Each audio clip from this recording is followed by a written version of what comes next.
Martina Navratilova, the hottest woman tennis player this year. Tony Roche, regarded by most players as having the best backhand volley of all time. He and John Newcomb, one of the great doubles teams of our time. Virginia Wade, last year's Wimbledon and World Team Tennis champion. Sandy Mayer, now the top singles player with the Golden Gators, last year led the New York Apples to the World Team Tennis title.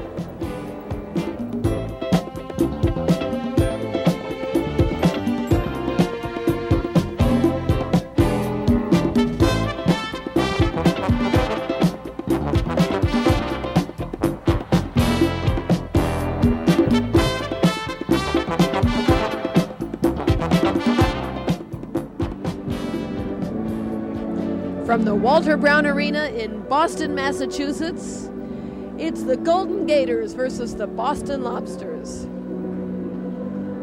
Good evening. I'm Julie Heldman, and welcome to World Team Tennis on Home Box Office. And I'm really happy to say we have with us tonight a former United States #1, Ham Richardson. And Ham, what do you think's going to happen here tonight? Well, Julie, I'm looking forward to the matches. We have 4 or 5 of the best players in the world, the best players in team tennis.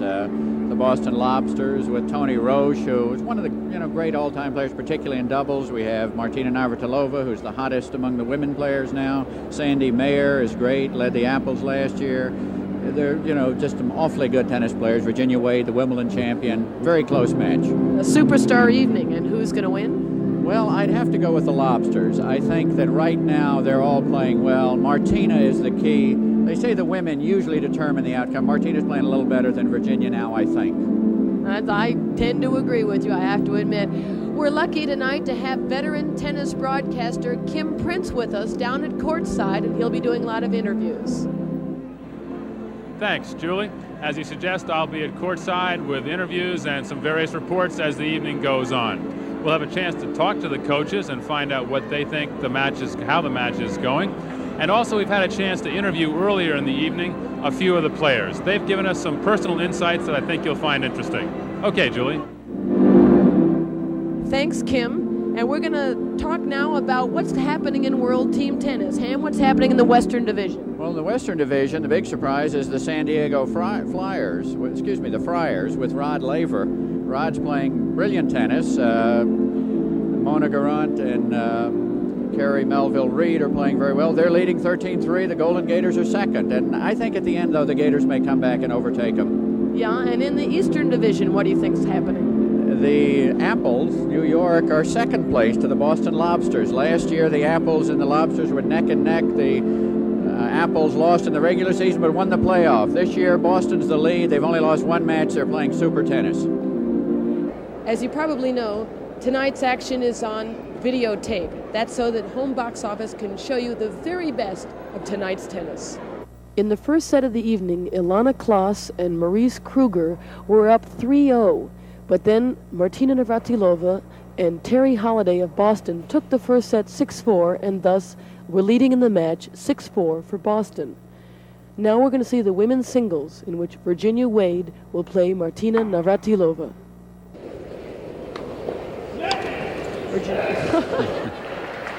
Already a little acting. Virginia Wade on the near court. I'd like to have an instant replay of that. See where that ball was. Beautiful service motion of Virginia's.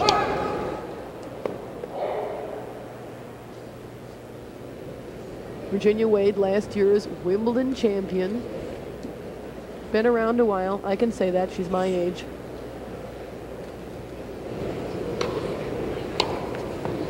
Oh, yes. Oh, that ball skirted outside and then landed in. You'll see Navratilova probably trying to do a lot of that. Virginia's going to serve to her backhand with a slice serve, slides over to her backhand, pulls her off the court, and yet she leaves a lot of room if Martina can step in, take the ball a little early, and hit it right down the line, which she did.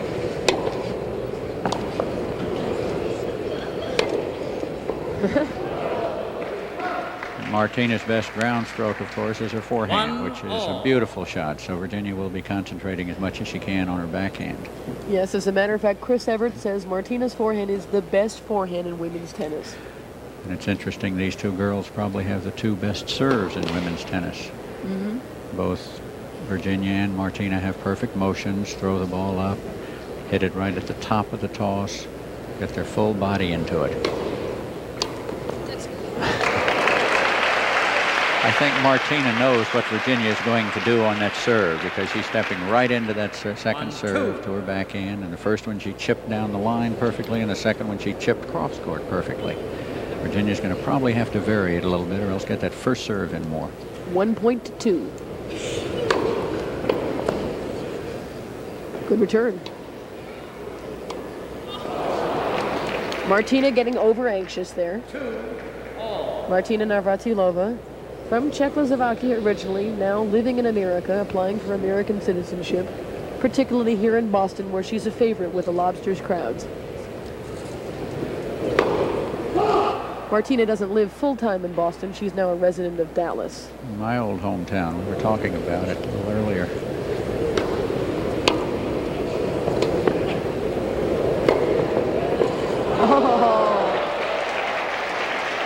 Very good play. Martina could have taken that overhead on her backhand instead of her forehand, but she took a chance, ran way off the court to get it on her forehand, and consequently left the whole court open when Virginia guessed right. And didn't hit a big enough angle, don't you think? 3 points to 2. Virginia Wade get in the way of Martina's smash. Oh, and an ace. Let's take a look. Let's take a look at that ace. That's a perfect serve. Look how she gets her body in, how she jumps off the ground. Her feet left the ground about 6 inches that time. Go. Virginia Wade, 1-0. And a wonderful return from Virginia. Some great play already here. I have to excuse some of my oofs, but that was a heck of a shot. A beautiful serve right into her body. She was late on it and consequently hit kind of an inside-out angle. That's all right, Ham. We're allowed to go oof. It's World Team Tennis. You can do anything. The crowd does everything. The players have fun. Everything's new and different here.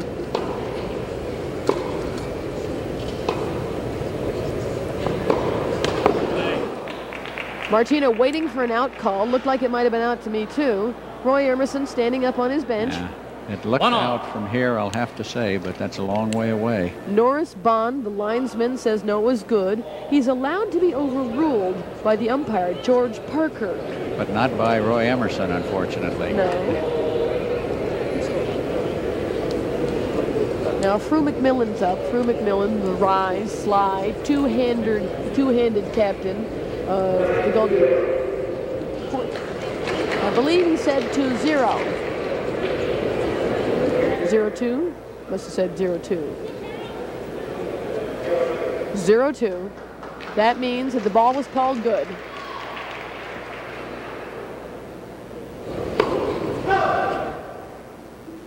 Martina snapping her wrist. Martina might get a little upset. She's had a tendency in the past to be a little temperamental and get concerned if the things go against her at the start. Yeah, that's Slavic temperament. She's allowed. Turn a serve out from Virginia Wade. Just a reminder, the scoring system in World Team Tennis, there is no love in World Team Tennis. It's 1, 2, 3, 4. Sudden death, 3 points all in the game. First person to win 6 games still wins the set. Tiebreaker at the end of the set. 9-point tiebreaker it is, too. And it's total team score that counts. Every game goes to the total. Sorry, Him. I was just going to say, notice the amount of spin this left-handed serve has, how it will break, pulling to Virginia's left.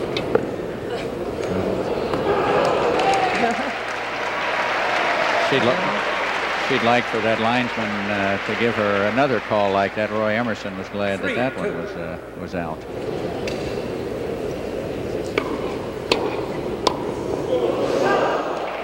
Wonderful powerhouse return from Virginia Wade. Almost always against a left-hander, you'd prefer to have him serving to you in the forehand court so that that serve that goes to your backhand doesn't pull you way out of the court. That's what Virginia Wade is doing now. Oh, but she missed. Good first serve by Navratilova to win that game.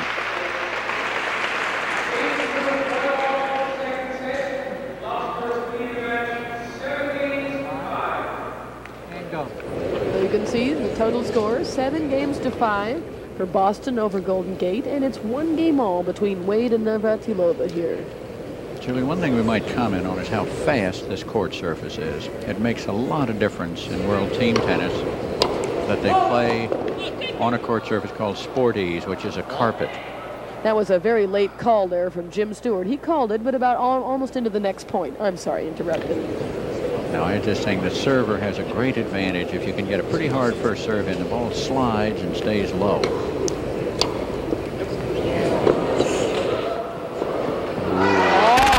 Beautiful point.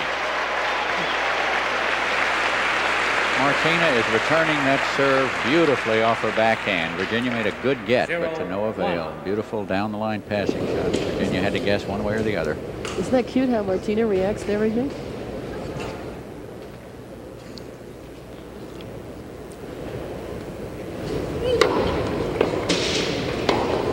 Oh, magnificent. What a high-quality tennis here tonight. Two very athletic girls. Chris Evert could not have made that shot the same way. She wouldn't have jumped. No, in the first place, she wouldn't have served and come to bump the net, but she just a very different kind of game. These girls are both extremely fine athletes. Quick, fast, graceful. They flow into all their shots. And that was a very powerful backhand volley and a very powerful serve.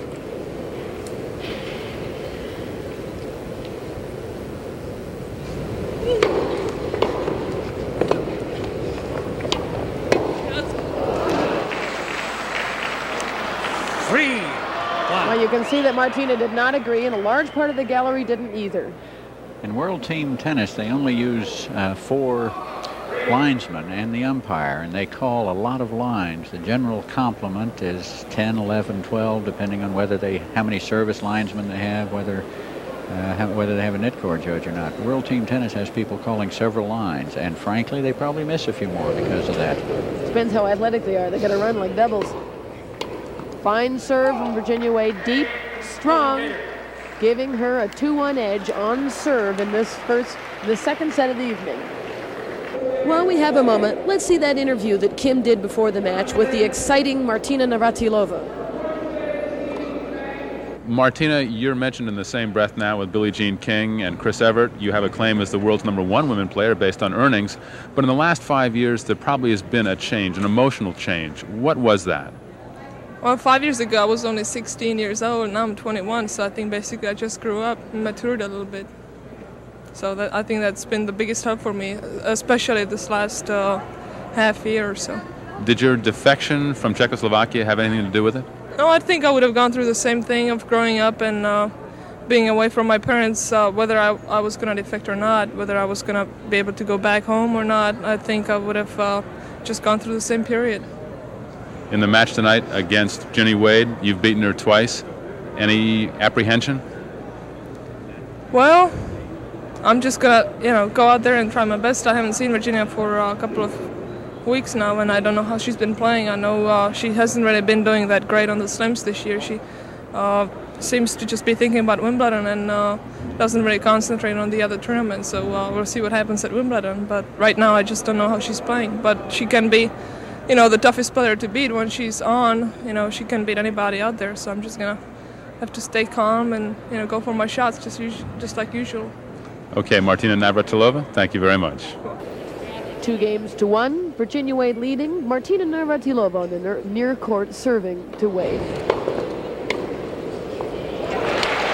Perfect serve, a good return, and a perfect volley. Notice Martina's service motion again, how she throws the ball, hits it right at the top of the toss with a very quick, easy motion. Such power, grabbing it from behind. Backhand volley. She throws the racket head into the ball on that shot. Generates a lot of power. Her whole body's into it.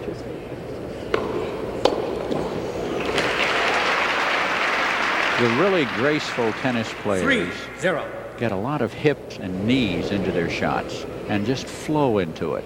And notice how Martina, never off balance. Always in perfect position. That one she just aimed too low. 3 points to 1. Martina just missed one forehand volley so far. That's not true, not the whole set. She just missed one this game.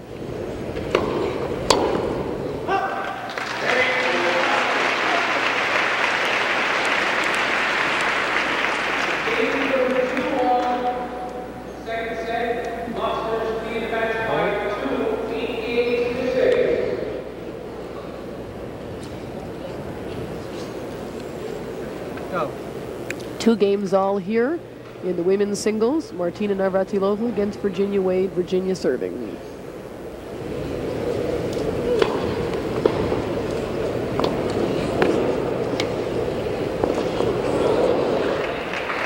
Both of these girls have such strong serves that with the help that the fast court gives them, one service break would probably decide the set. Yeah. Not always, but probably 4 out of 5 times these girls would play just one service break would do the job. And it wouldn't be true on clay, as you say. No, on clay, very different. You have to work much more for your points. You can't win them with one quick shot.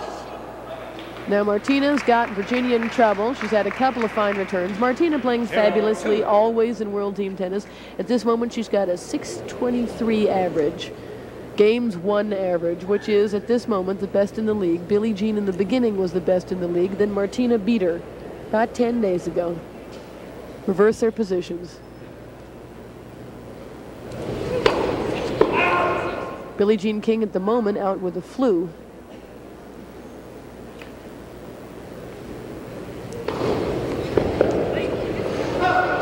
Could you hear that? Martina saying to herself, late, get yourself ready. One of the key things on the serve is how deep it lands in the court. And that second serve of Virginia's was within a few inches of the service line, and Martina caught her. It was too deep for her. She was hoping for a shorter one that she could come in on. Holy moly, did you see that forehand? Don't stand in the way of that thing. I wonder who hits harder, Betty Stovey or Martina. Martina has more margin for error, but she clobbers that ball. 1 point to 3, break point.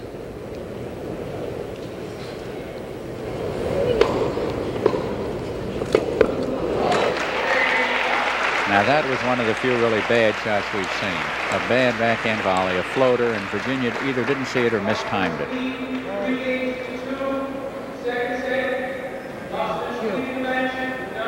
Breaking serve, Martina Navratilova leading 4-2, playing near perfect tennis.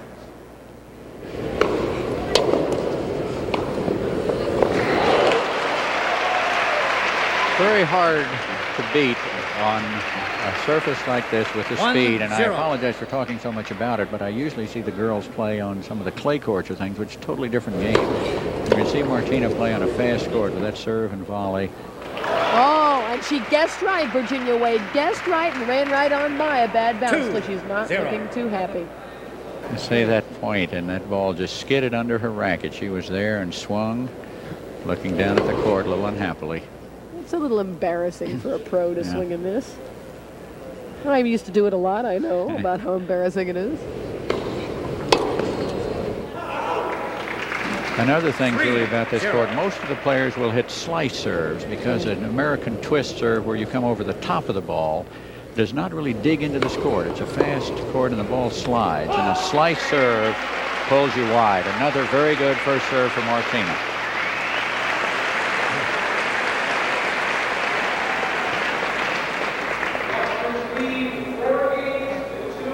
Friday, it'll be David Brenner, one of the funny men that home box office is happy to bring you. He's going back to his old neighborhood, South Philadelphia, and he's there for a chuckle for us all.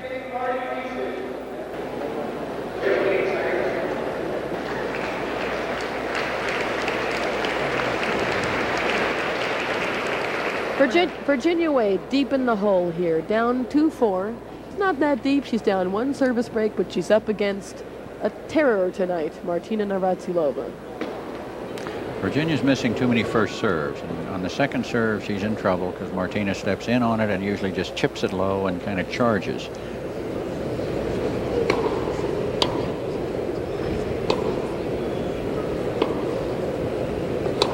Virginia elected to stay back on that second serve. A good rally.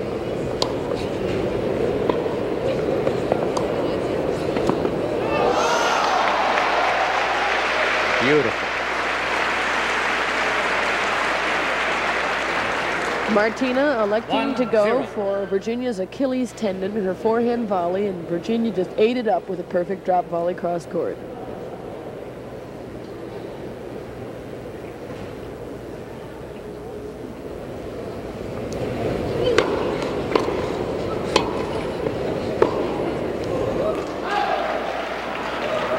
There again was a very fine volley. of Virginia's. As Julie said, the forehand volley is the toughest shot for her. Backhand volley is very natural. She usually hits that better. Forehand volley, she tends to get a little tight sometimes, but she hit 2 perfect ones. And that serve she threw way out to her right. A bad toss. I would have thought she would have caught it, but she tried to hit it in anyway. Yeah, Virginia's famous for saying sorry.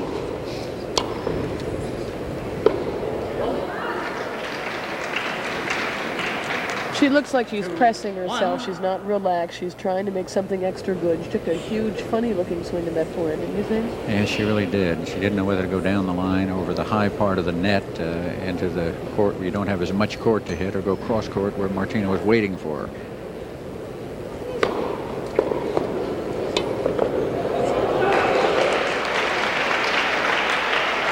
One thing surprises me in World Team Tennis, there are no net posts up, no net stakes. Usually in singles, they will have the single stakes up to make the net 3 feet 6 inches high, 3 feet outside the court surface. This is the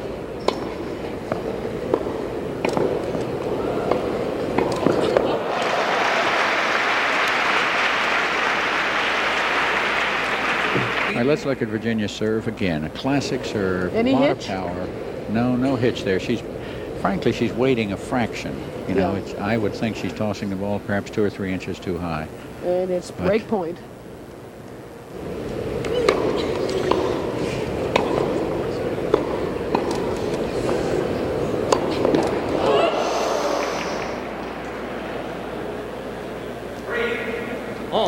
Three points all, sudden death again. Martina's choice. She looks to her bench, looks to her coach, M.O., Roy Emerson, which way she elects to left court. In the backhand court. Virginia needs to get this first serve in. Again, she'll probably go right down the center line, trying to get it to Martina's forehand. To her backhand, excuse me. You're right. Nope, just missed. Inch out. Hey, look how close. Beautiful shot. Look at that. Now right down the line and about 1 inch, possibly 2 inches out. A game of inches, as they say.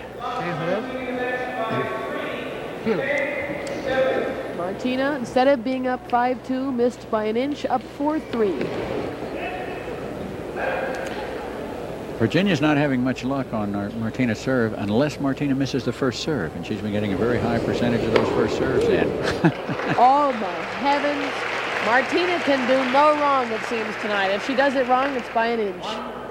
It's just fabulous tennis from Martina, and it's powerful, overwhelming stuff. See, what Virginia's doing is anticipating that serve with the left-handed spin to her backhand, and she's standing way over to the backhand. And on the first point of this game, Martina saw her way over there and went out wide to the forehand with a classic serve. If you watch Virginia, she will move to the left every point as Martina throws the ball up to serve, anticipating it coming to her backhand. Interesting point. Which is basically the way you should play a left-hander who keeps hooking you with one of those miserable left-handed serves. It just pulls you wide. Almost, probably 80% of the time, a left-hander will serve it wide to your backhand. And that time, she tried to go down the center, and it's a harder serve in almost every case for a left-hander, so that if you make her go for it, you're going to make her miss a few more. It's interesting.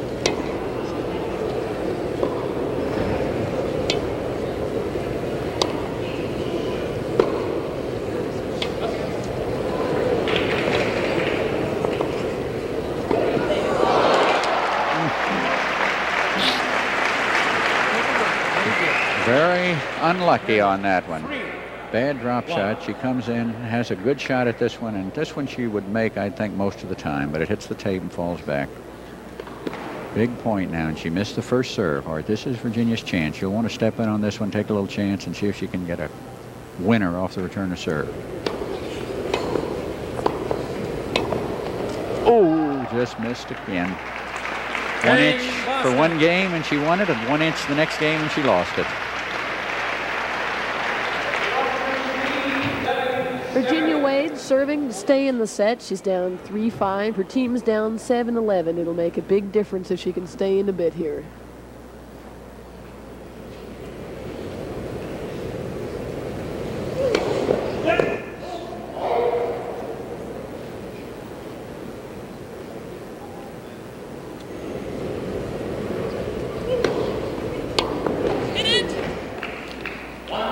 Well, you maybe heard Martina. She said hit it. She's been chipping at it, not taking a full swing. She's been playing that serve just right. She moves in on the fast court, takes the ball on the rise, the second serve particularly.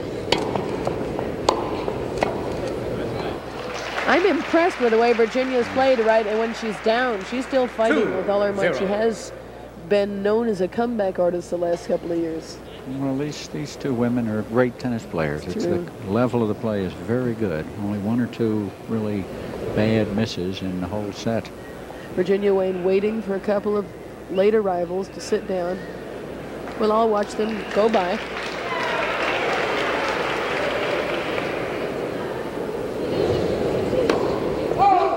Strange toss again, Ham. Yeah, bad toss, and she missed the serve by 4 or 5 feet.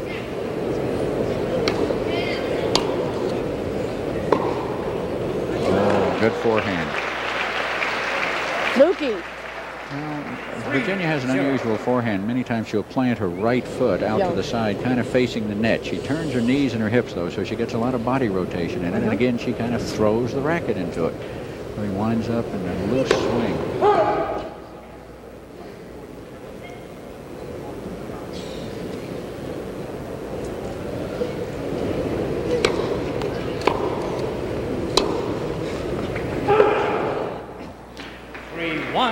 3 points to 1. Virginia Wade with missing what to me is her second favorite shot, that backhand coming in shot. Yeah, she puts a very heavy slice on that ball, meaning a lot of underspin. She comes under the ball, which makes it stay very low on the court and gives her plenty of time to get to the net, but that one's just a few inches out.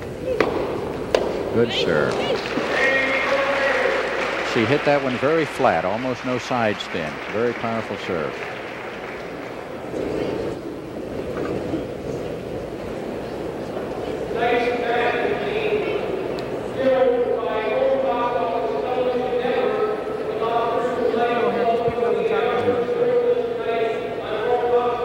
Thing about the world team tennis, I get the feeling that you can probably play until you're 40 in this because it's only one set. Rod Laver has one of the best records in team tennis now. Rod must be 37 or 8 now. Yeah. Well, there's one person in team tennis who's playing at the age of 43. Her name is Renee Richards, ex-Dick Raskin, and we'll get to see her play in a couple of weeks. And Renee is playing very good tennis. She's ranked 23 now among the women on the computer, having a very good record. Martina coming out. All she has to do is hold her serve now to win this set.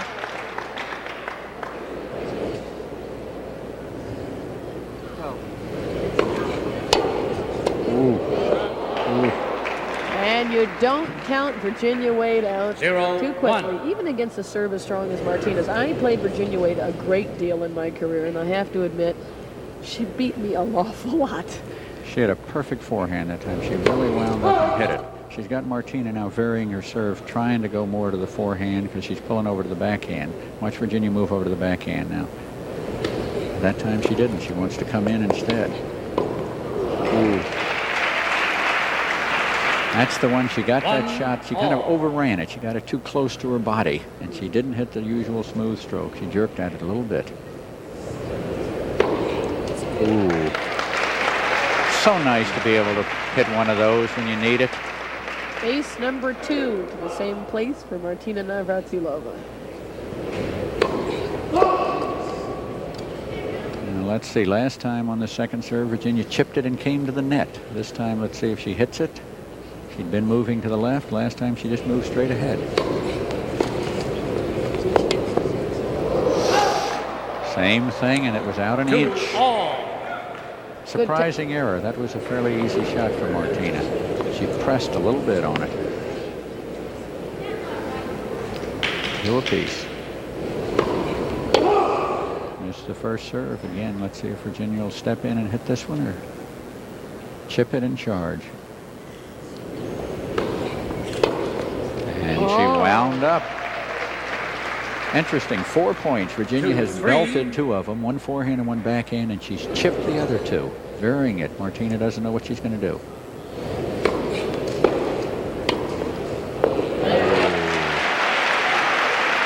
Martina.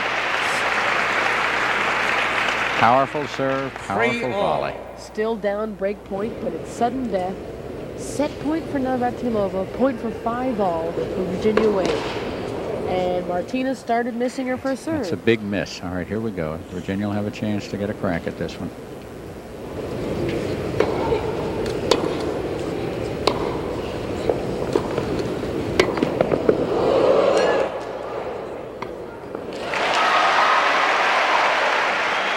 A little help by a net cord, and then an easy volley to win it. That was a wonderful set of women's tennis here. And Martina Navratilova showing why she's #1. Let's go down to Kim Prince courtside.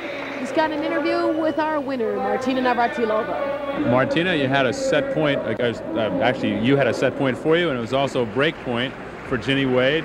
You hit a second serve in. You did not come to net. That's a little guts in that situation. Well, 2 points before that, when I hit the second serve and I came in, Virginia passed me. So I decided that this time I'm going to stay back. I didn't think she was going to come in, and I just wanted to wait for the right shot to come in, not rush it. Do you have any special incentive when you play a Wimbledon champion?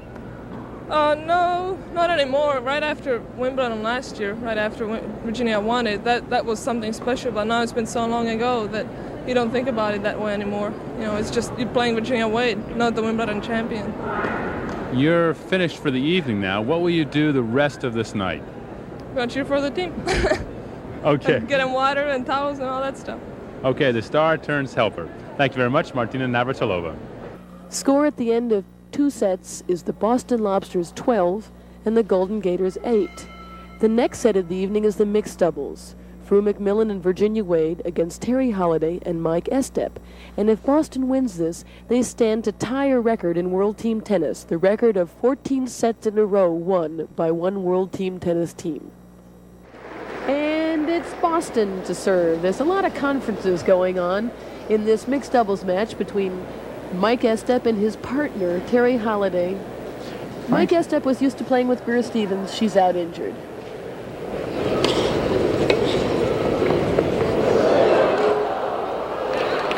Very unlucky, Mike. He crossed, was in perfect position. Let's look at that one again, and you'll see the ball hits the top of the net, and nothing he could do, and Fru crosses and easily puts it away. Bounced up nice and high for Fru. Terry Holliday in the far court serving. Again, let's see what Fru does with his second serve.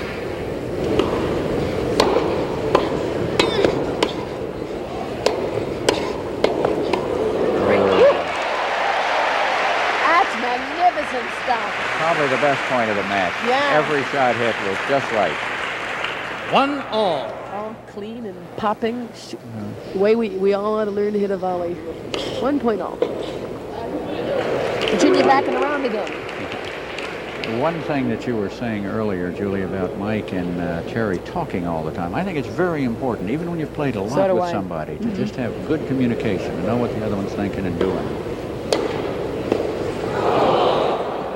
Second time Mike Estep's gone across. The second time he's missed. What do you think of Holliday's serve this set? She's serving much better, hitting it a lot harder and getting more first serves in. She moving her leg around too soon?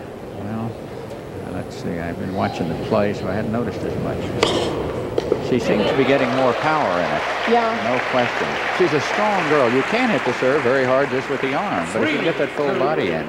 Near ace by Terry Holliday. Another conference now. Mike probably is telling her where he wants her to serve, because if he knows that the serve's going down the center line, he can move over more to the center. If he knows it's going wide to the left of McMillan, he has to cover his alley a little more. And if he has that fraction to move whichever way and be a little ahead of the ball, it's the difference between making the shot and not making it. Oops. Oh. If he told her where to serve, he must have told her the wrong place.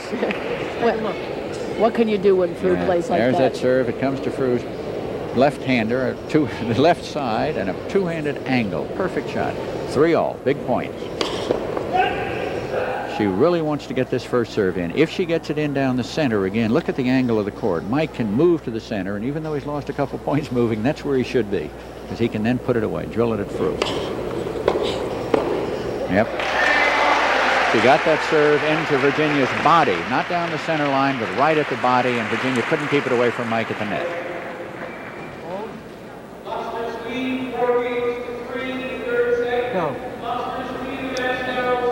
Holiday and Estep leading 4-3 here. Actually, they have played 2 sets together. They've won 12 games, lost 5 for a 706 percentage, which is they may just improve it again because they're 4-3 up here.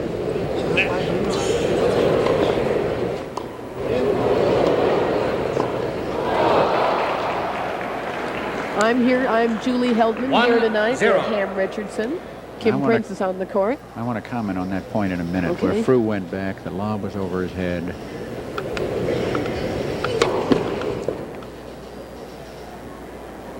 Talk about at the end of this point, Virginia Wade serving.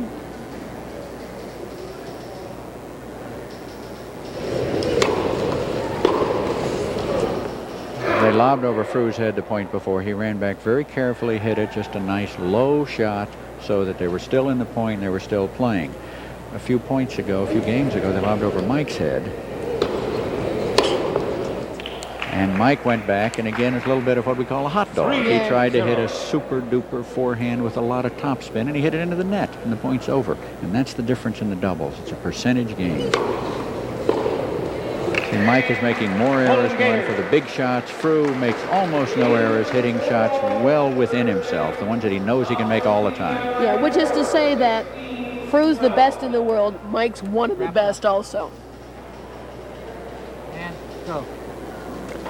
Mighty Mouse, Mike Estep to serve 4 games all in the mixed doubles set.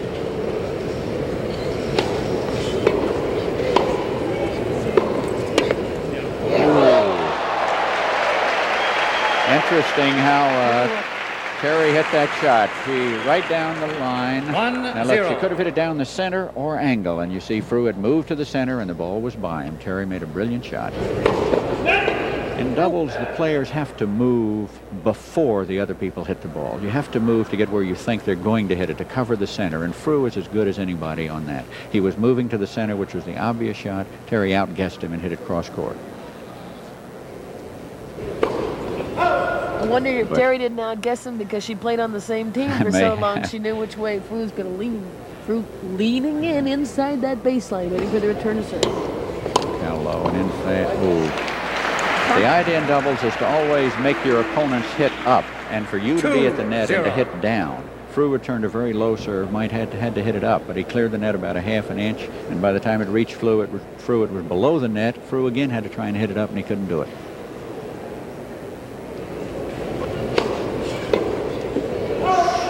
Almost a miss-hit winner. And it was also the 3rd time tonight that Virginia Wade has nearly taken her partner's cap off.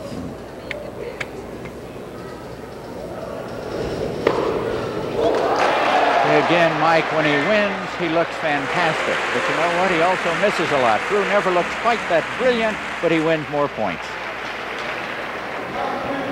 If you think that a pro athlete's life is glamorous, you're right, because in Mike Estep's case, he's married to Barbara Hunter, who is a TV personality. Barbara, you flew up from New York for the match tonight.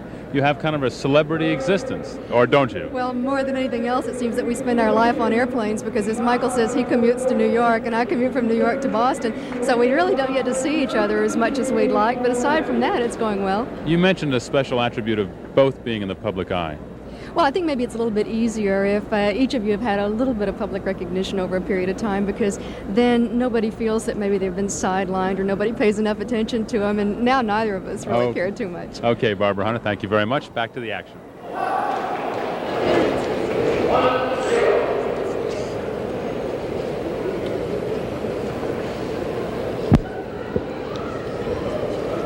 Fru McMillan. 5-4 down, serving to stay even. Serving against Barbara Hunter's husband, Mike Estep. And a very rare double fall for Fru McMillan, so it's 1 point all.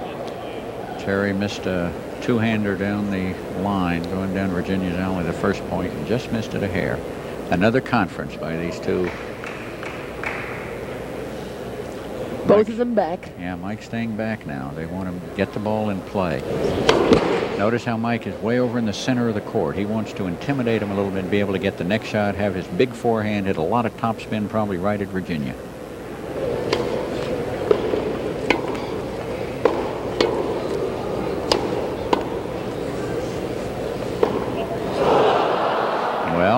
we guessed the strategy right. They did what they want, only they didn't win the point because Virginia hit 2 very good volleys and finally got it to Terry, who again tried to hit another topspin but just couldn't keep it in the court. Very tough to get a service break in this game.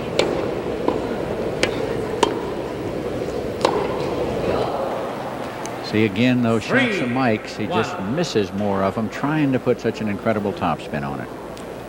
Sure are nice when they go in. Yeah. I like his hot dog. You cannot help but love a hot dogger. They do so much to make you have fun.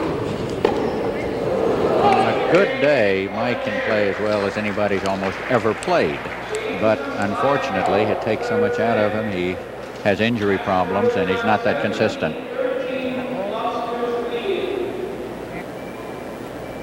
Five games all here. Terry Holliday and Mike Estep on the near court.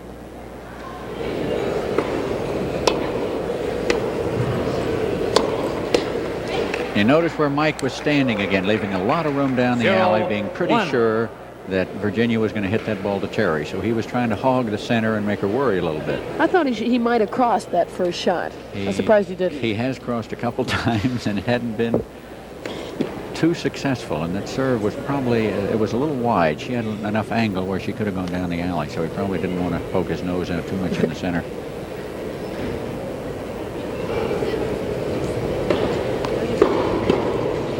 That time he did cross, even though it was a wide serve. If your partner hits a hard enough serve, then you can move more to the center because it's very tough to keep it down the alley on that hard serve, no matter where it is. Terry Holliday, 6 feet tall.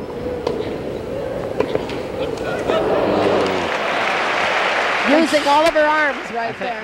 I think she might have been a little lucky on that one. Let's watch that again and see that backhand volley. A lot of angle. Yeah, no, she aimed it. She did exactly what she wanted. Perfect shot.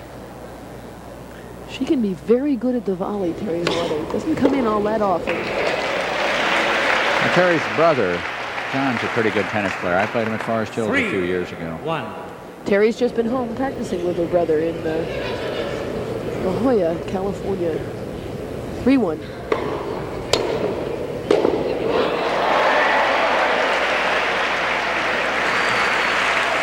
Very good tennis, classic mixed doubles, everybody holding serve, the men helping their partners on their serve, moving to the center.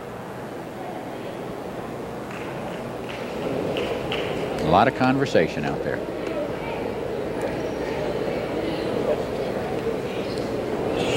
Virginia Wade, serving a wide one. 1-0. I started to say, Julie, I think they're talking as much as we are.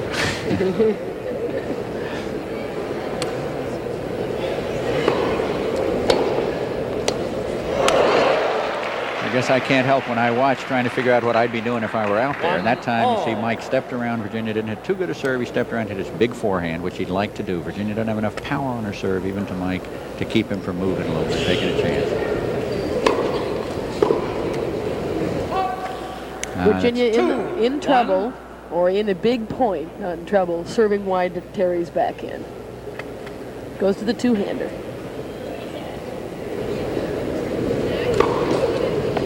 Now Mike will close in again. He'll try and drill this forehand. Terry will probably move in close to the net. Oh, the ball's rolling out on the court. But watch Mike. He's way over. He's just daring her to hit it down the center line. And she probably won't. She'll probably try for his backhand. He'll step around it.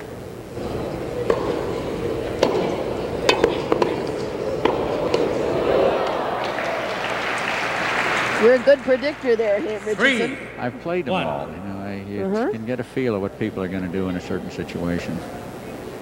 And she did the smart thing. When the person stands about 5 or 6 feet back of the baseline to return serve, it gives you plenty of time to get in close to the net. And so Virginia got in very fast. Game Golden Gator. 3 serves to Terry Holliday, 3 misses. And now we're going to have a 9-point tiebreaker. Mike Estep will serve the first 2 points.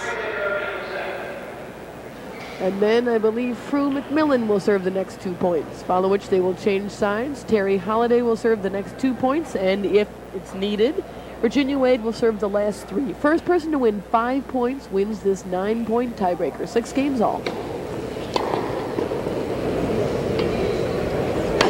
Ooh. Terry was not fooled by Fru's lob. Why didn't Fru A drill good it? first serve in. Virginia hits a good 1-0 return and a Boston. weak volley, and Fru has a chance. Instead of drilling it, he lobs. Meanwhile, Terry's already backed up. Lobs a little short, and she just drills it. And Mike wants his first serve in. Great return.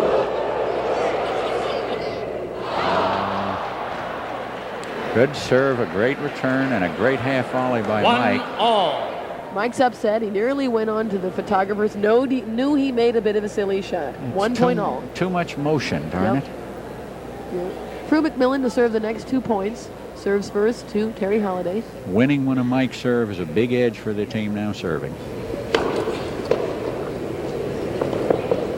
Notice how quickly Fru can change the direction of where he's going to hit that ball. 2-1. Estep and Holliday ending up in the I formation on the right side of the court. 2-1 Golden Gate. McMillan to Estep.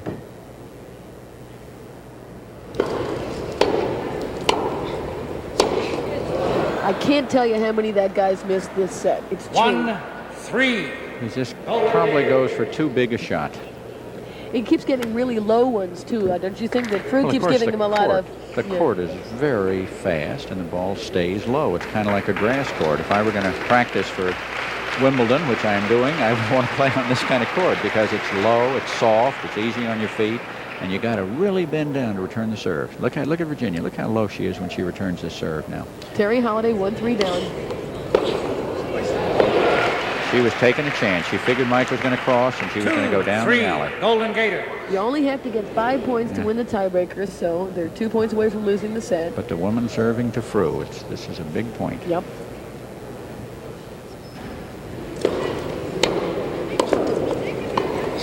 Great return, though. Perfect and a fabulous return and a Fru. good backhand overhead by Virginia. 4-2 So Golden Virginia Gators. has 3 set points.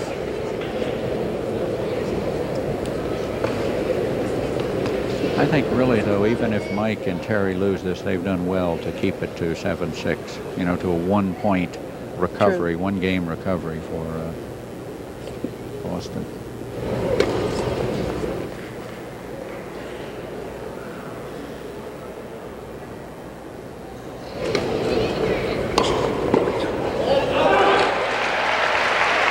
A rare volleying error, and now it's 2 points left to win Golden one. Gators. That's right. And if Boston wins this point, it'll be double set point. Set point each way. Oh, my heavens!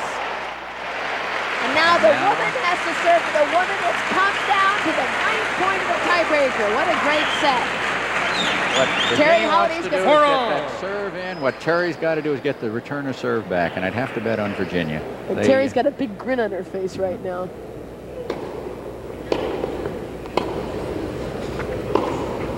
Oh, they did it. Beautiful, beautiful, beautiful.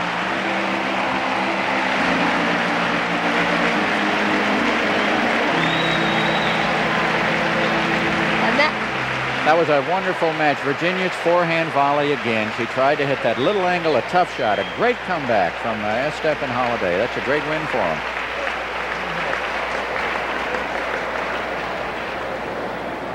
And Kim Prince has an interview down on the court with the Lobsters. Well, we're down here at courtside with Terry Holliday and Mike Estep. Terry down from 2-4 in the tiebreaker, and then to have the last point, 2 tremendous forehands. Yeah, it was tight. Mike told me to go for it, and that's what I did. Just let loose. Luckily, it went in. What's it like when you have to step in for Cat Stevens, who is injured? Now you're playing with Mike. He's been used to playing with her. Is that a special pressure for you? No, I haven't felt too much pressure. They've had a tremendous record in both mixed doubles and women's doubles, and all I can really do is come out and do my best, and that's what I'm trying to do. No question about that. Mike, clearly the captain of the mixed doubles team here. You've been playing terrific doubles here in Boston for the last couple of years. When you miss Cat Stevens and Terry can step in and play that way for you, that must boost your confidence for your championship this year. Well, Terry's playing great. We've played 3 sets in a row now, and captain of the team, I'm not sure. I didn't hit the last forehand. Greer was close as a friend as much as a teammate, too, so it's hard to lose Greer, but it's a team effort, and Terry's fantastic for a player and playing well. And gosh, I mean, if they can keep providing me with players like this, we'll keep winning mixed all the time. That says it all. Thank you very much, Mike and Terry. Men's singles about to start with the Boston Lobsters leading by 19-14 so far tonight. They've won all 3 sets. Sandy Mayer of Golden Gate, formerly of the New York Apples, going up against Tony Roach of the Boston Lobsters. Sandy in the near court serving. He's got one of the better serves, but it hasn't exactly been firing recently.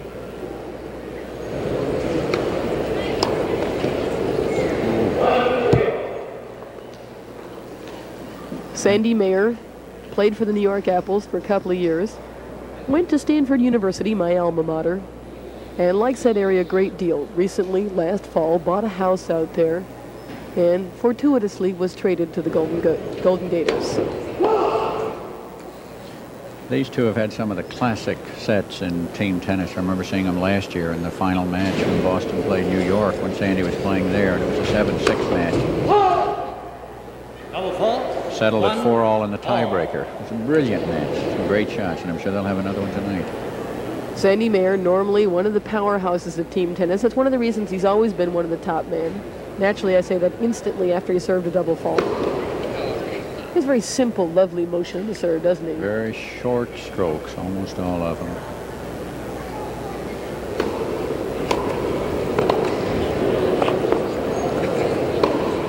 Oh, what a recovery. Did you see how fast he got that backhand volley? Look how Sandy moved. 2-1. Well, you couldn't get that first part of it, but the lunge he made to get the volley, perfect. Notice how fast he gets in behind his serve. He works very hard. He's a hard practicer. He's always very fit. Look how close into the net he is when he hits his first volley, which is a real necessity when you're doing the serve and volley game, to get in fast. And watch how fast he moves in.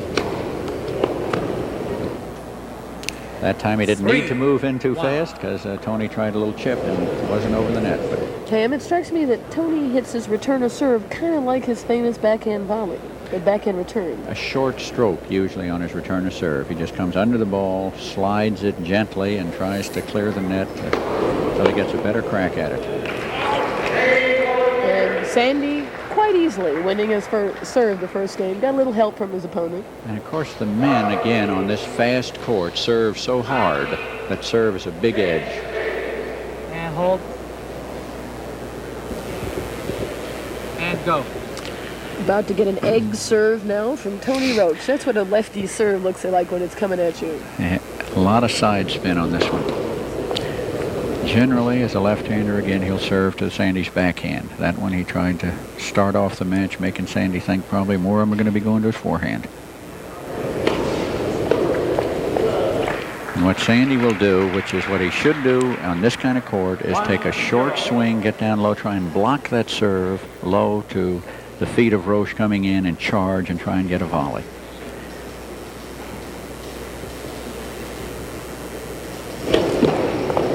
Again, he'll probably do the same thing on this second serve. He'll move in, try and chip it low to Tony's feet as he comes in and try and pick off a volley.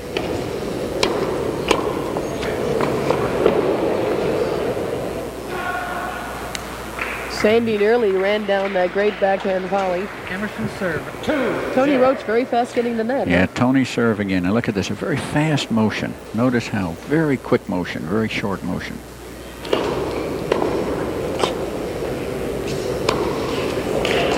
Now that's surprising. You don't think of a great player like Sandy missing a shot quite that far when he has plenty of time to hit it. Usually if they miss it, they'll just miss it an inch or two. But he's been missing by a lot recently. Sandy has not been playing as well. That was surprising. And Sandy tries all the time. Some of the guys tend, frankly, to dog it a little bit if they're discouraged. Sandy doesn't. He never quits and he keeps trying. But he's in a, like a hitter, he's in a bad spell. 3-1. As he says, I'm playing like a dog, but I'm still loving it. He enjoys his team tennis.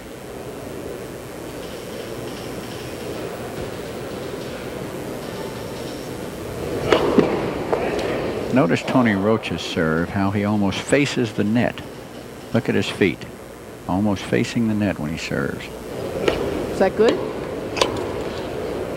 Well, Tony has a very tough serve, and whenever somebody has a good serve, it's hard to say anything they do is wrong. It's not generally accepted as the best way of doing it.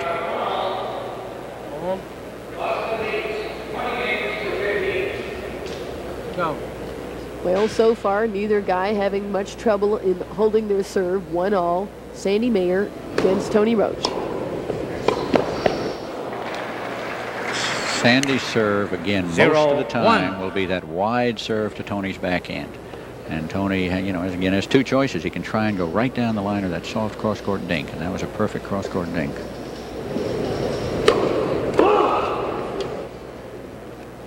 Tony, again, would like to run around the second serve to hit it on his forehand, but the court's probably too fast for him to get away with that against Sandy. On a slower court, he'd try it more. Late call, and linesman Jim Stewart called it wide. I think he was quite correct. We can talk for a moment maybe about what an unusual guy Tony Roach is. I mean, he was almost number 1 in the world. He was within spitting distance of it, and he never quite made it. In '68, when Newcomb kind of started to fade a little, excuse me, not Newcomb, Rod Laver started to fade a little bit. Tony seemed to be the guy that was going to be the successor, and then he kept getting hurt. His elbow gave him lots of trouble. Oh, and a great power play from Sandy Mayer. Basic tennis, serve to one side, volley to the other, 3-1. Of course, the other thing that's happened in tennis so much recently is that the courts are much slower. And Tony Roach grew up in Australia as a grass court player. On grass, he's still one of the best in the world. There are not many major tournaments on grass anymore. This is closer to grass than any other surface, so Tony plays very well in here. While we have a moment, let's see that interview that Kim did before the match with Sandy Mayer. Sandy, you're on record as saying you prefer World Team Tennis to tournaments. Why?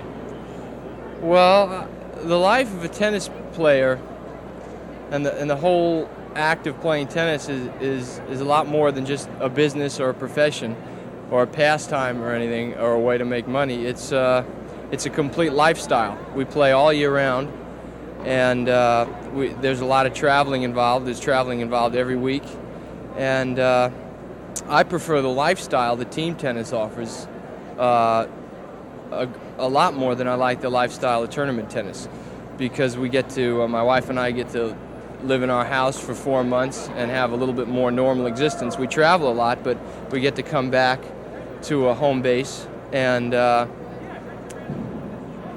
it's much more enjoyable than living out of a suitcase and traveling all over the world all the time. Certainly not the life of a vagabond. No.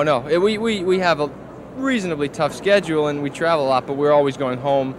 You know, if 10 days would be the longest we'd be away from home, whereas 8 weeks is routine on the tournament trail. So I just prefer it a lot more. It's a lot nicer to have a team pulling for you and to work together as a unit rather than being out on your own and stuff. I think that's why so many players are getting, more than coaches, they're getting nursemaids like Tiriac or Bergelin and stuff who tell you when to get up and tell you when to practice, what to practice, when your match is. They give you a rub down after the match, and when you take time off, you take time off with your nursemaid and you go hit balls in the mountains. And you know, that's an offshoot of loneliness and just the the transient sort of existence that you have on the tournament trail. Thank you for the insight, Sandy. Thank you. Tony Roach down 2-1, but on serve against Sandy Mayer. Roach near court.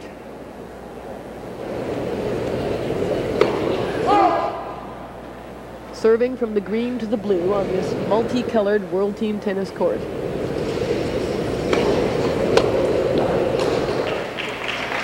In order to win this whole match, the Golden Gators are going to have to get a couple big wins, either in this one or the next one, and it's going to be awful tough to get a big win against Tony Roach playing as well as he is, or in the doubles. Because the men on this fast court have such an edge in their serves. The guy serving is going to win a serve most of the time. As you can see, it's just very hard even to get the return in play. thing that I've noticed over the years now, and as I watch Jimmy Connors and some of these guys play at Wimbledon, they play so much on slower courts that they've lost the feel for the real serve and volley game, which is what tennis used to be in the men's division. 3-0. That has been described as the best backhand volley in tennis. Tony Roach's left-handed volley, that backhand volley, he drills just 90 miles an hour with great confidence from any position in the court. Oh, but you see the speed on that shot. Just a perfect shot, just 1 inch too low. Is it an extra wrist flick at the end? Well, he gets his whole body into it. Notice how he turns his knees and his hips, and then his wrist snap is brilliant. As I'm talking to Julie, I'm demonstrating with my hand, which is a little tougher to see out there. But watch the backhand volley. He keeps hitting it out in front of him. He keeps hitting it out way in front of his body. Fairly short swing, but very strong.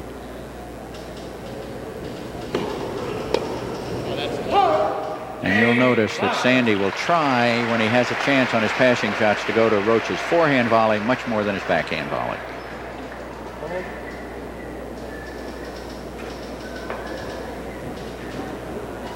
Go. Sandy Mayer trying to do something extra special for his Golden Gator teammates. They're down, as you can see, by 5 games. He's 2-all against Tony Roach. Tony Roach, the ex-captain, coach of Denver and then Phoenix. He's been in World Team Tennis every year. Another double fault from Sandy Mayer. It's an interesting thing in World Team Tennis that they give the home team the edge in several ways. One, they let the home team choose the order of matches so they can have their best matches first. And of course that's happened here. The best matches of the Lobsters were the women and where they take a big lead. They also let the home team serve first 3 times. And the visiting team only serves first twice, so that you can win. If you get 1 service break, you win 6-3 instead of 6-4.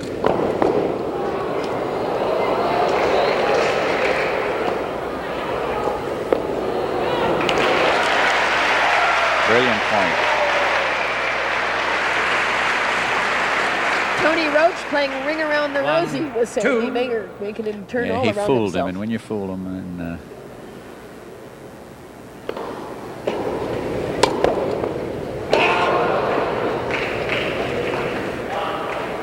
so it's break points for Tony Roach. 3 points to 1. Remember, there's no love in World Team Tennis, particularly when you're playing in front of a home crowd, not in the other person's territory. I mean, great serve. Very fine serve, a fine return, and a great volley. 2-3. Let's look at that one again. Now look at that return right down the line. A tough shot, a great get. Now look at him cross court, the obvious shot. And Sandy takes his time, delays, and goes right back of him. Brilliant point. Still down break point. And he wanted that first serve in. Tony's going to want to go for this one. Think he'll hit it? Big? Probably not. Oh! See, I was assuming that Sandy was going to serve it to his backhand, where Tony can't really wind up and hit it. He has to chip. But Sandy thought he would fool him, got it to his forehand, and he's sorry he did. It's a service break. Go. Tony Roach doing mighty well here. For an old guy, I think he's all of 32, really old. Tony Roach has looked 56 since he turned 18. He has one of those craggy, expressive faces. Now, Tony told me this afternoon he just turned 33. He had a birthday a short time ago. Excuse me, Tony. But he'd probably rather be 32 as a tennis player. Keep thinking of him as just my age. Oh, there's that backhand volley.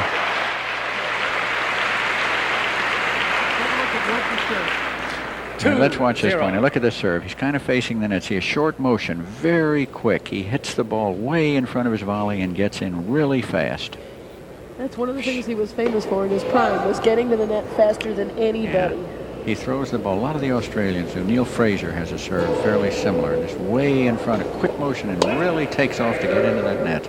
You get all their body weight behind him, like Nuke. He gives it the old rock. Tony is just barreling forward with a toss.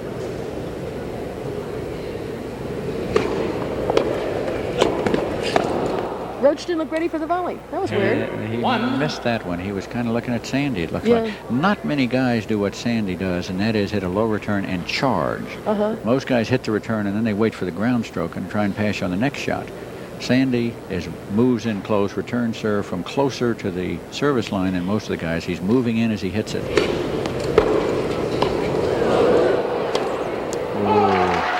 Now that's the kind of shot that Sandy, when he's playing well, would never miss. He had, 4 feet on either side to hit that in, and he hit it out 3 feet.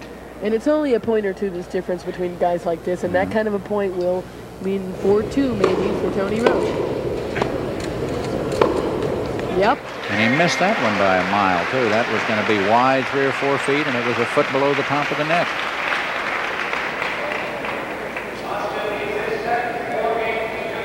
And on Sunday, May 28th, a real treat for home box office viewers, The Marathon Man, one of my favorite movies. Dustin Hoffman, Laurence Olivier, Roy Scheider, Martha Keller. Great movie. Great book, too. Laurence Olivier, I love to see him. I don't like being scared that way. It's not nice. It was fun, though, and it will be fun for the viewers on Sunday, May 28th, The Marathon Man.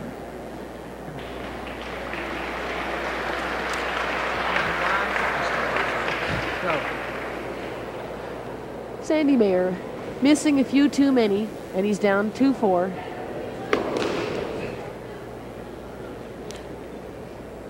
Just not quite the man he was in World Team Tennis last season, and certainly the man he was last season.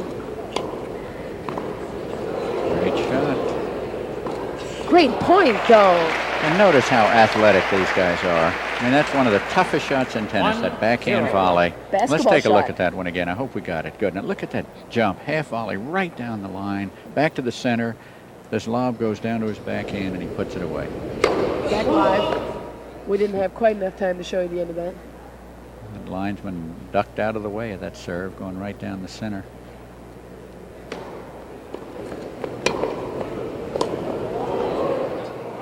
Julie, that serve, which almost got the linesman back there, reminds me about 10 years ago, 15 years ago, when Mike Estep was a kid in Dallas. He was ball boying for me in a tournament. I was playing Neil Fraser, the Australian. I had a serve right down the center. It happened to hit the line on the clay court, and so it skidded, hit Mike right in the nose, bloodied his nose. We had to stop the match about 3 minutes.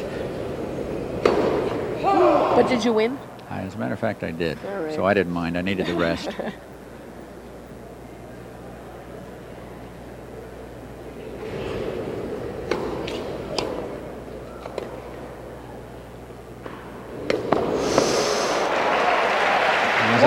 Roach hit a topspin backhand volley. Usually he comes under that shot. 2-1.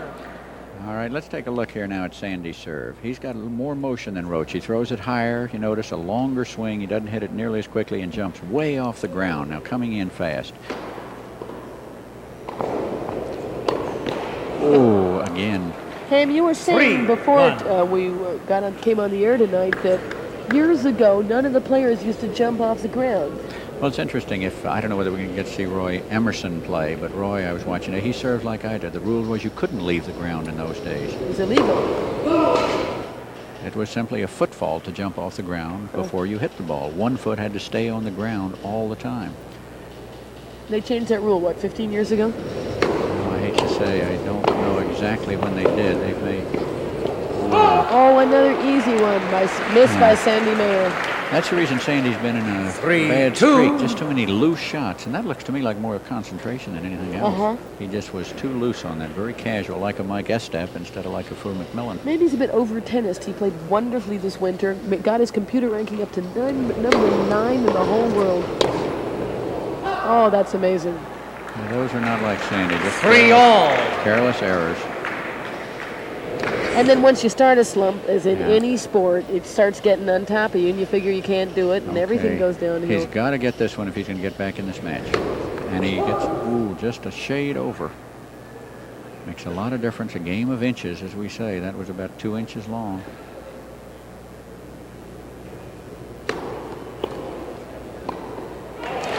And an easy volley that he missed again.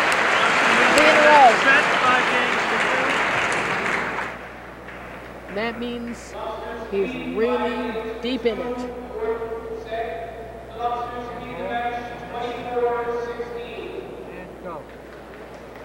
5 games to 2, Tony Roach leads. His team has an overwhelming lead of 24-16, an 8-game lead. By the way, it's still possible for the Golden Gators to catch up. It's complicated. We'll tell you how. The crowd liked that. That's a lobster bounce off the top of the net and over. 1-0. Totally ungettable. In any set that's close between 2 good players or 4 good players, it's usually only 1 or 2 points that make the difference. And that's the reason the intense concentration is so important. In this set, Sandy's given away 6. Yeah, 5, 6 easy shots. Yep. And Tony really hasn't missed any real easy ones, and he's made a few of the really tough ones. Plus, Sandy made 1 bad second serve and a tiebreaker point. He served, not a tiebreaker point, but a break point. He served to Tony's forehand, a fairly easy second serve, instead of concentrating and hitting into the backhand. What do you think his chances are of coming back from here? You know, from nothing to very slight. It's just very tough. 2 service breaks.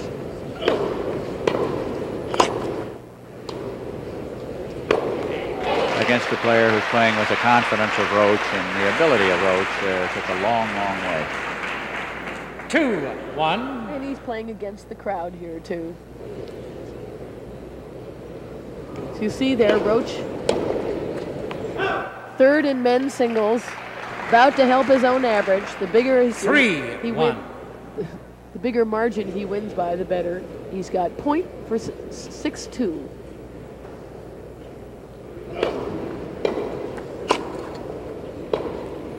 See almost every volley that he hits, firmly placed to one corner or the other, just daring Sandy to hit it by him. And Sandy's not doing it. And Tony Roach winning for the Boston Lobsters, giving his team a 9-game advantage. Tony, a seemingly easy win over Sandy Mayer, one of last year's finest singles players in WTT. You made it look effortless. I don't think Sandy's playing with much confidence at the moment. And on this type of court, if you lose your confidence, well, it's very hard to get into the match. What about your own play? Are you happy the way you're playing? Well, we've just had 12 days off, and I was playing quite well up until then. And in this match, I was happy the way I played, but, I think Sandy's was a little off, so it's a little hard to tell how I actually played. Happy enough, though? Yeah. Thank you. Okay, Tony Roach. After Tony Roach took apart Sandy Mayer 6-2, his team led by 9, 25-16. And the final set of the evening is men's doubles. Sandy Mayer and Mike Wayman against Tony Roach and coach Roy Emerson of Boston. 28-17 and 3-1 Boston leads. They lead 3-1 in the men's doubles. Roach and Emerson on the near court, playing against Mike Wayman and Sandy Mayer on the far court. It looks like the Lobsters are going to win every single set tonight, which is very surprising. The Golden Gators have some very fine players.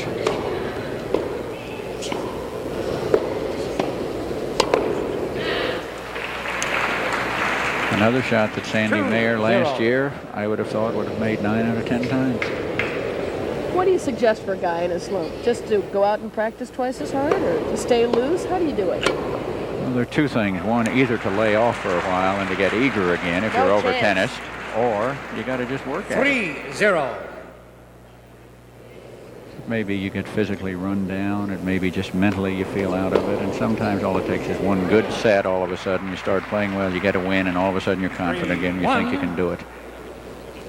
Remember reading Marty Reeson's book. He wrote a book about his life. He said he ran into a slump, got up every morning 6 in the morning to get on the court, practice for a couple hours, and lo and behold, in a couple of weeks he won a tournament. Well, of course, part of that, too, is the psychology. You think you must be good if you practice that much. You got to get better.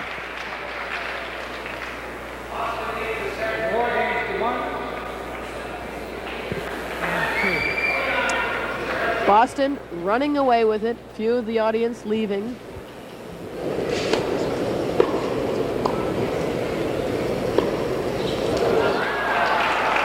That Emo is still a great doubles player. Perfect return to serve. 0-1. He plays that forehand court in doubles about as well as anyone.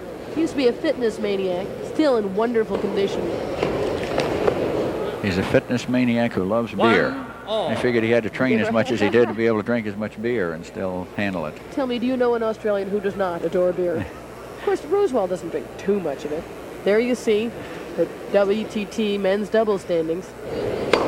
Emerson and Roach are number 2. Behind Emerson and Estep. 1-2. Who haven't played as many matches, though. No.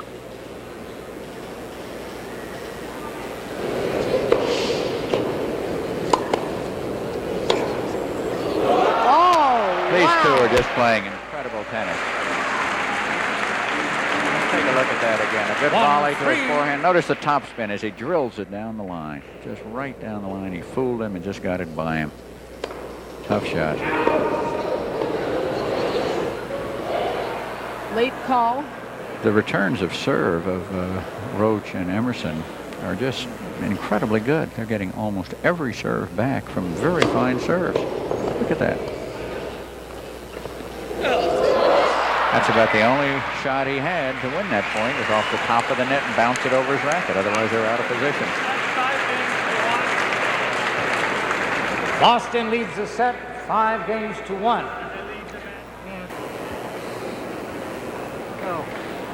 Roy Emerson serving against Sandy Mayer. Good heavens, it's not possible. They lost a point. An error. An actual error.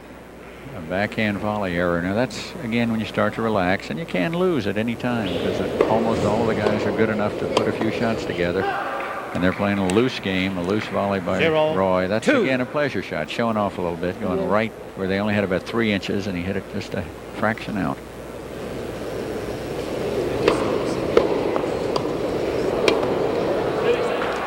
Sandy showing him, darn it, he said, you can't do this to me all the time. 0-3. And so Mo in trouble. Maybe going to lose his serve. Go see if Michael Wayman's got some stuff here. Mo 0-3 down.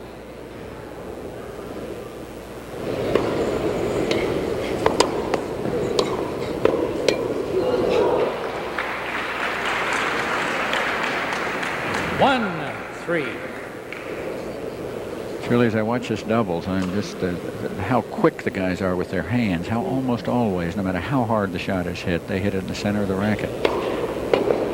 As I get older, I've started using one of these bigger rackets with a bigger head, and I find that at least I hit the ball in the center. It may not be the center of my former little racket, but it's the center of my new big racket now. They sure do help.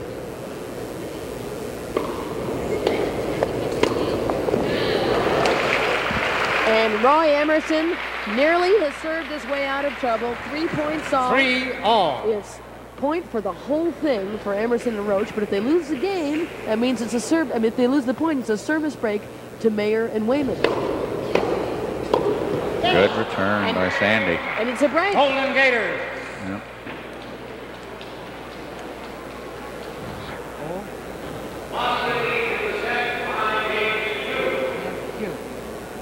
Michael Wayman serving to keep his team in there. You got to figure that it is somewhat of an uphill struggle. If Golden Gate wants to try to win tonight, they have to win 5 games in a row here, and then another few in a row in overtime, and then go into a super tiebreaker if they're lucky. I mean, that's asking a bit much. And it would be something special from somebody like Mike Wayman, who hasn't really played in this quality of tennis very often. The only way that would happen really is if Roy would substitute his trainer, and maybe if Kim went out to play a little bit, if he could qualify for the team. Just no way they can come back from this far. The server just has too much of an edge. Mm-hmm. You don't have many 6-love sets in team tennis. The court's too fast, so that the server almost always, and particularly among the men, will win 3, 4, 5 games a set. Not that it happened tonight with Sandy, but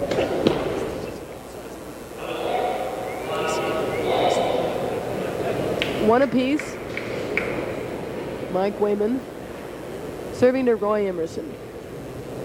Mo, no spring chicken anymore. Still can hit the ball wonderfully. Great trainer for particularly, well, I was going to say particularly for the women, but he's great for the men on the team too. Roy must be closing in on 40 if he's not there already. Well, I do believe he is there. And look how he bends down to return that serve. The racket about 6 inches off the ground as he waits, so the ball won't slide under him.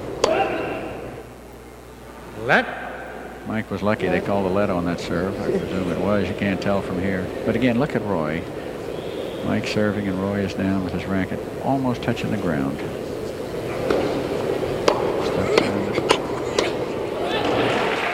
He stepped around and drilled that forehand. A good return, and Tony was at the net.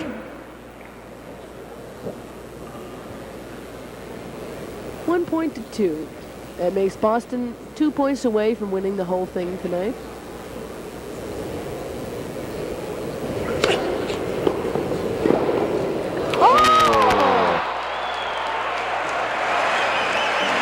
Let's see if we can catch that one again. Look at Sandy Crossan drilling it right at Roy.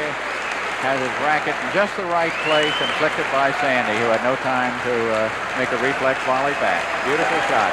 Young reflexes for Roy Emerson. Roy doesn't enjoy it very much. As you get older, they don't clap for you as much. He's loving it. Match point, 1 point to 3. Emma was waiting for it. Yeah, he was there, and still you got to be a little lucky. Let's see again. Roy will probably try and step around this one, hit it on his forehand, and Tony again is very close to the center of the net. Will try and cut off Mike's volley if he can. And Roy had hit the return. Tony moved to the center, and Mike tried to go behind him, which is a much tougher shot. And so the Lobsters have closed him out.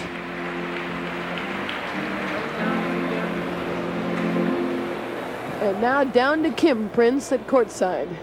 Roy, it'd be tough to beat that performance and end it all with one of those behind-the-back volley winners. You must be happy from your team. Yeah, I thought the team did rather well tonight. That's our first match after a layoff of 12 days, and we finished off very sharply, and it's tough to sort of practice and keep up the keenness, and we all split for a week or two to go home, and I was a little doubtful of how everyone would react tonight because the Golden Gators are a tough team. Well, no question about how they reacted. The rest of the season, what do you see the future for the Lobsters? Well, we're going to be tough to beat, but you know, this is the beginning of the season, and as we get towards the end, that's when the chips are down in the playoffs. Okay, Roy Emerson, player-coach of the Boston Lobsters. Julie, back to you.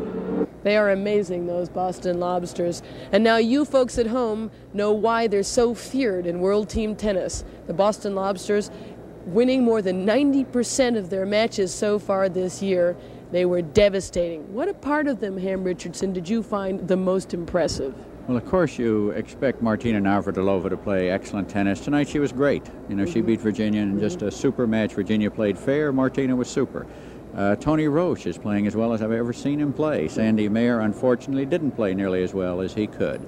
And yet, you know, in a lot of ways, the high point was that mixed doubles match where Terry Holliday and Mike Estep down 3 points on Virginia's serve for the match, and winning those 3 points to come back and win that particular set 7-6 was great. I mean, the Lobsters, you can tell, are a team. They're going, they're confident.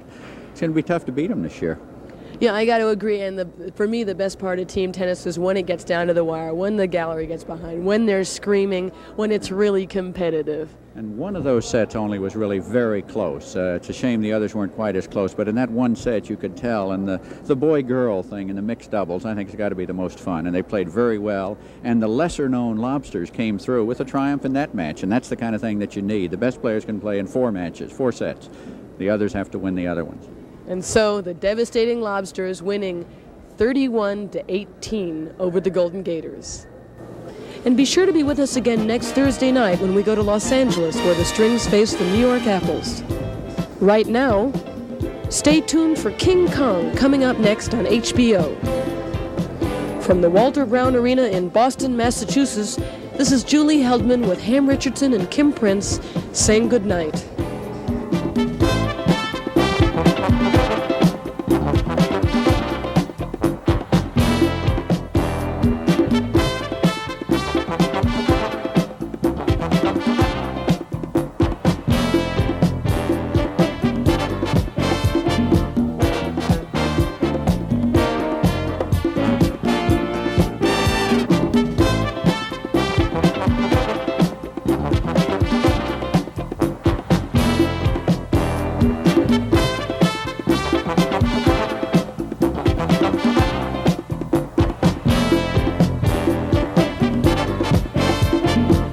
This has been a presentation of HBO Sports.